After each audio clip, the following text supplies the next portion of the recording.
There are just so many reasons why you should go to Richard's. The warm hospitality, the casual, unpretentious atmosphere, the tasty craft cocktails served at the bar, and according to owner Richard Graham, people should come here because the food's delicious.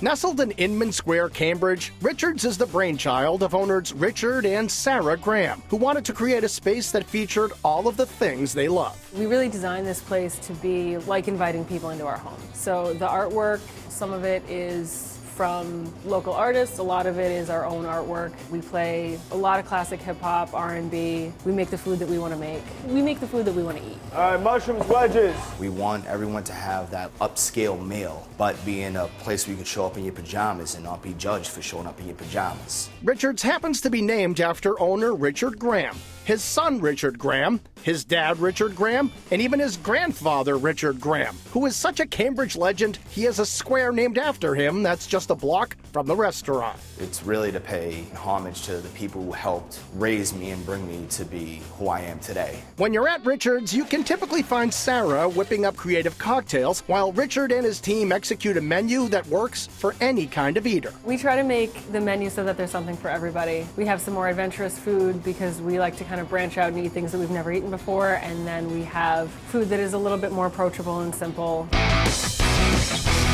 There are many tasty ways to kick off your meal at Richard's, like this confit tomato ciabatta topped with whipped stracciatella, capers, and heirloom cherry tomatoes. The tomato will pop in your mouth and you get all that sweetness from the cherry tomatoes, and you get the creaminess from the cheese filling, and then you get the crunch from the grilled ciabatta. There are earthy mushrooms spiked with a chili herb goat cheese, and potato wedges tossed in malt vinegar powder and served with chipotle aioli. They're a really nice, perfect little bite, just crunchy, a little bit salty, a little bit of acid from the malt vinegar powder. You get a little bit of heat from the pepper aioli. It's one of my favorite things to eat. The pasta options are tremendous, with dishes like indulgent gnocchi served in a creamy bisque with chunks of lobster meat. It may seem kind of light, but it will most definitely fill you up. You look at it, you think it's not a lot, but then you finish it and you can't get out of your seat. It's a very rich and hearty dish. And for something completely decadent, order the orecchiette spiked with pork belly and smothered in an ancho chili 4 cheese sauce that includes cheddar, sharp cheddar, fontina, and good old Velveeta. It's very rich, it's very cheesy. You get the salty, chewy element from the pork belly. I can't eat a whole bowl of it, it's very rich.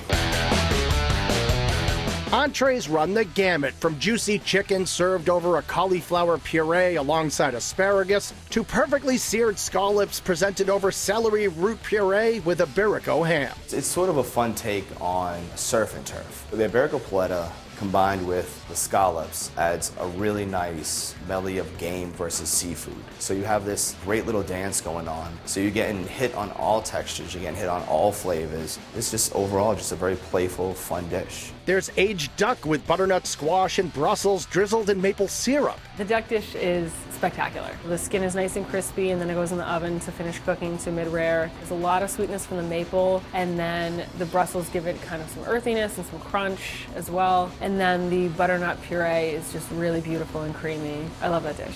And for something you won't find on most menus, try the Bison. I thought that was a great choice to bring on, was the Bison, just because you don't see it. It's a delicious piece of meat. It's very lean. We played it with roasted corn, we played it with a palm puree, and we played it with sherry-dressed arugula. It's an upscale take on steak and potatoes. And for a nostalgic take on dessert, order Sarah's ice cream sandwich. The ice cream sandwich is kind of my baby. It's my chocolate chip cookie recipe, my vanilla ice cream, my salted caramel sauce. It's a really kind of unctuous, gooey bite of sweet and salty and crispy. It's one of those things that I just love to eat, so I feel like it has to be on the menu. And while they love seeing the faces of their customers light up with each bite, they enjoy the memories being made even more. We don't just cook. It's more about bringing people together and helping them make memories. And hopefully our food is good enough for them to come back and make more memories.